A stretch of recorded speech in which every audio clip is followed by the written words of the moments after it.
Meanwhile, former Vice President Joe Biden is set to make his first public appearance a bit later this morning after several women accused him of inappropriate behavior. Biden not apologizing as he considers a 2020 White House bid. Lara Trump is the Trump 2020 senior campaign advisor. She joins us now. Happy Friday morning to you. All right, so many questions for you. First, the lilac. Bill wants to know. It looks good, right? I think you guys look amazing together. Let's do this every day, guys. I don't know why you're not. All right, color coordination. It is important. All right, moving on to Joe Biden. He put out this video, but one thing that everybody picked up on is he did not formally apologize for these actions. What is the Trump campaign take on what is happening here with these accusations? Well, I'll give you my take on it, and my take is probably different than a lot of people's. I know what it feels like to have things written about you, said about you that are not true. There's very little accountability these days with social media on a lot of networks and a lot of news outlets. I don't know Joe Biden personally. I've never met him. I don't really know his character, but he's been in the public eye, Sandra, for so long that for all of a sudden, the timing of this, it just seems very convenient. If I were already in the race for the 2020 Democrat nomination, I probably would not like to run against Joe Biden. So who knows why this came up now? It certainly has made a lot of people uncomfortable. At least he's addressed it. He probably does owe some more explanation. But I will tell you, I take everything with a grain of salt these days because I know what it's like, and our family knows what it's like better than anyone, to have things said about you and you be accused of things, and maybe it's not the full truth. What did you think of the president's edited tweet of that video? We can always count on the president for a little comic relief and a little humor. I think he was having fun with it. All right, here's a little bit more of that video Joe Biden put out. Social norms have begun to change, they've shifted, and the boundaries of protecting personal space have been reset, and I get it. But I always believe governing, quite frankly, life for that matter, is about connecting with people. That won't change, but I will be more mindful and respectful of people's personal space. So should he apologize?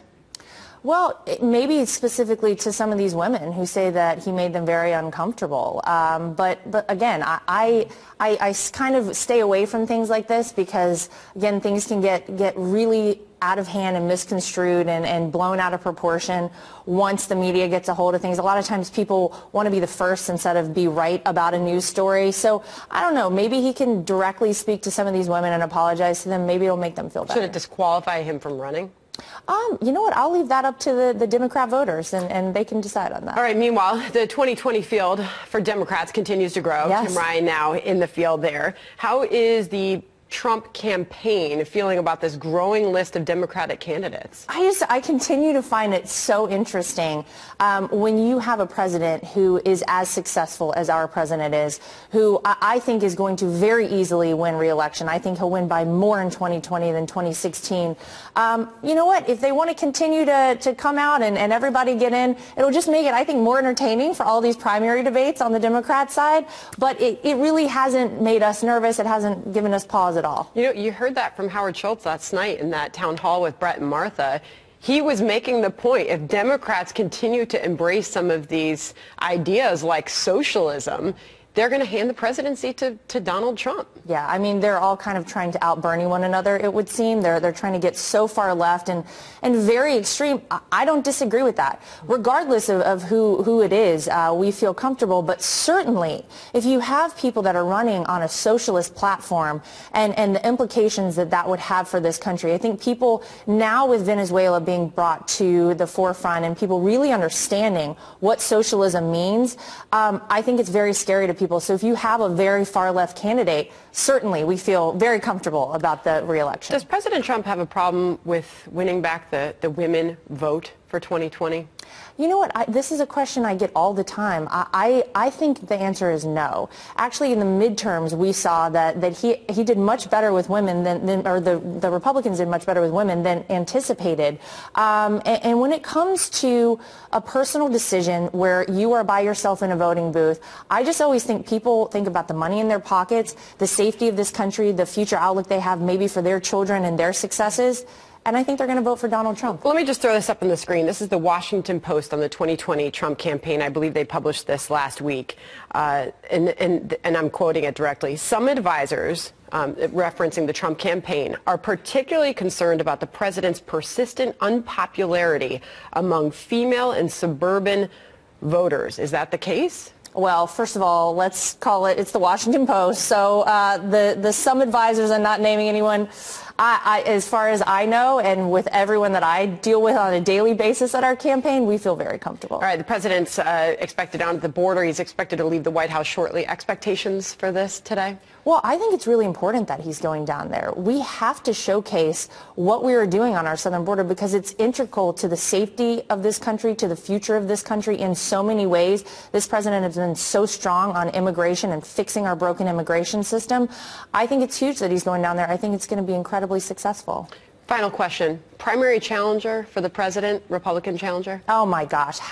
What a dumb thing to do to try and challenge this president. By the way, not just as a Republican, anyone, but this is going to be the candidate for the Republican Party, Donald Trump. Always great to have you here, Lara Trump. Thank you. Thank you. Joining me right now, Congress of Racial Equality leader Niger Innis and former White House advisor under President Clinton, Doug Schoen. Good to see you both.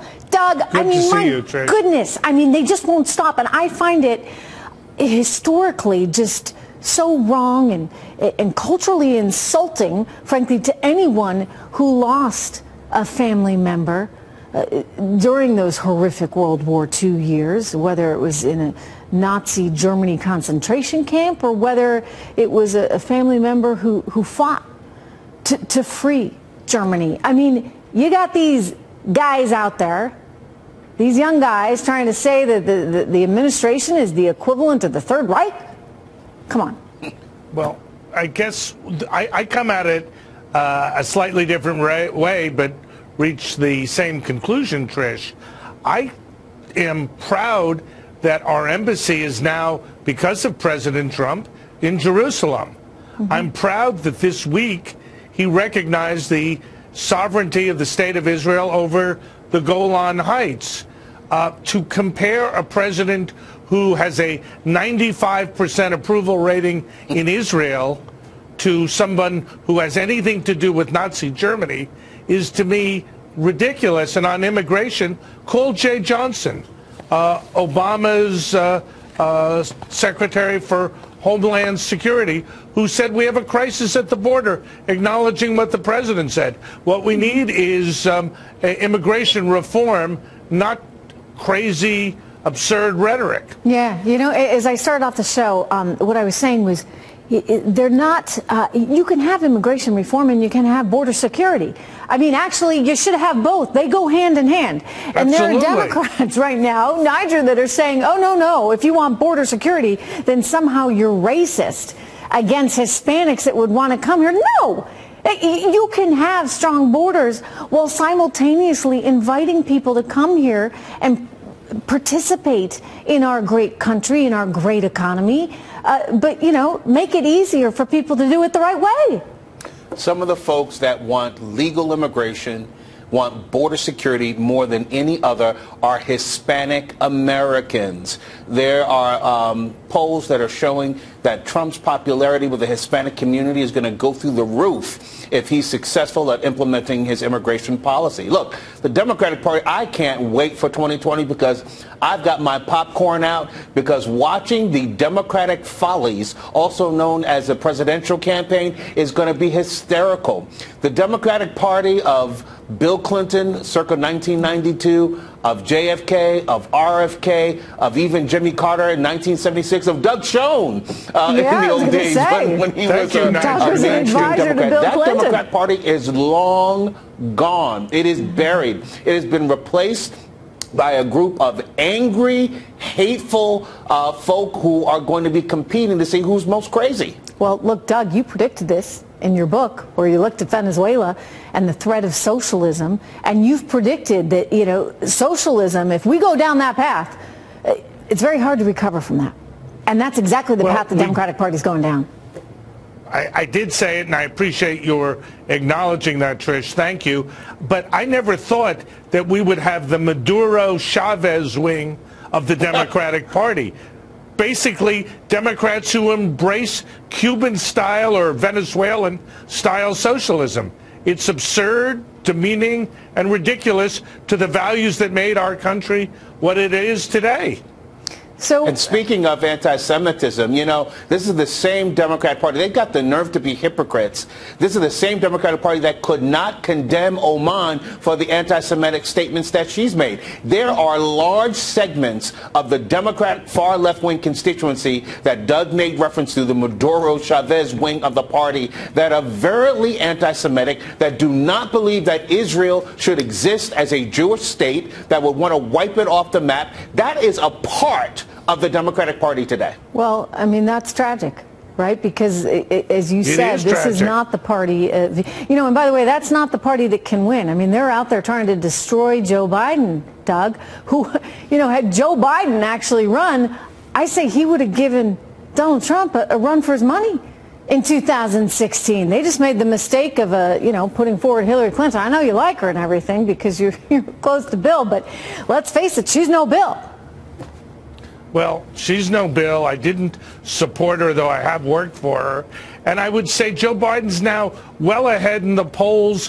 Why does the left wing do exactly what Niger says they're trying to do, which is to drag him down and drag down anyone who's in the middle and is a moderate, rational person? And to me, the left is intolerant, they're hostile, and they really are more about their own ideological purity than winning an election and offering an alternative set of positive policies to those of the president. What a shame.